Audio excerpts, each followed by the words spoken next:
The suburbs aren't exactly cool. When I think of the suburbs, I usually imagine cookie-cutter houses, soccer moms, minivans, Boston pizzas, and mowing the lawn.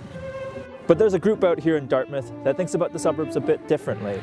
And you know what? I'm willing to change my mind.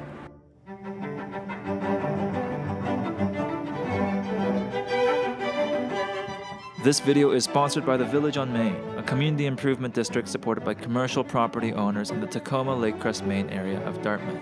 Thanks for your support. Main Street in Dartmouth might not be a Barrington Street or a Spring Garden Road. In fact, for some, it might even just seem like a strip mall. But for the Village on Main, this is ground zero for rethinking what we think of as a suburb. Here's what it looks like now. But here's what they're working to make it look like.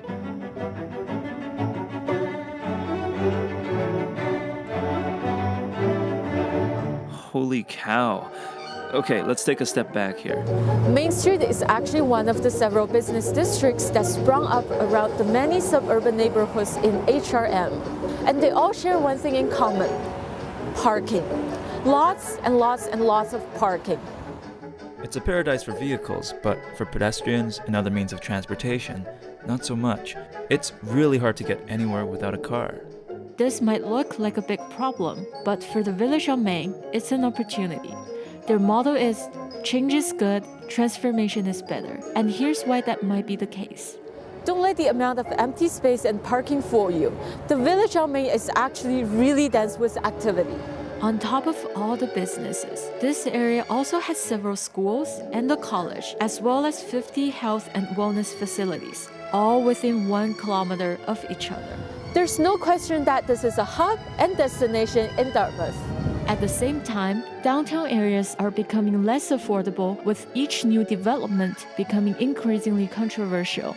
Making the Village on Main more of a downtown community could provide a neighborhood where housing is more affordable and developments are appropriate, all while reducing the community's dependence on the automobile. In larger cities like Vancouver or Toronto, suburban communities have already developed downtown areas such as New Westminster and Richmond Hill.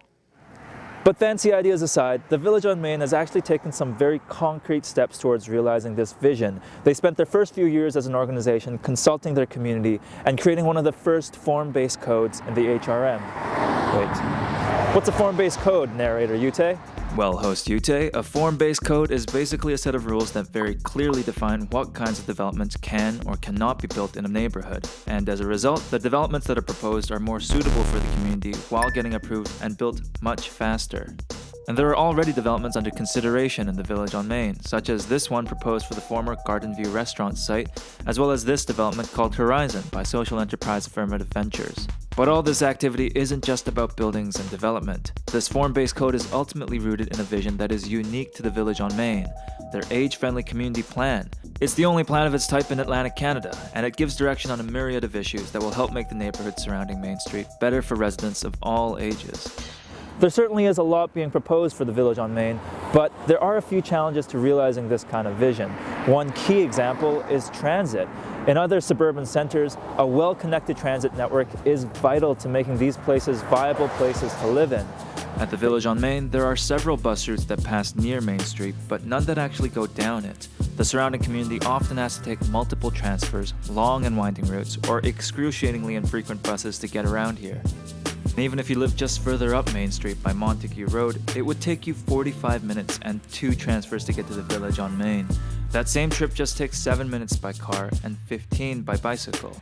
In fact, you could probably walk the same distance in less time. And with that, you realize that the Village on Main is kind of getting snubbed by our transit network. There are transit terminals with many bus routes located in similar shopping areas nearby, such as the Micmac Mall, Penhorn, and Portland Hills, but there's no transit terminal on Main Street. And you might disagree. Those other districts, they have malls, H&Ms, and Walmarts. Perhaps that warrants more transit service. But I think the Village on Main has so much more than that. They have a vision that sees itself as more than cookie-cutter houses and Boston pizzas. A vision that sees itself as not just another shopping district, but a community. And that might just make the suburbs cool again.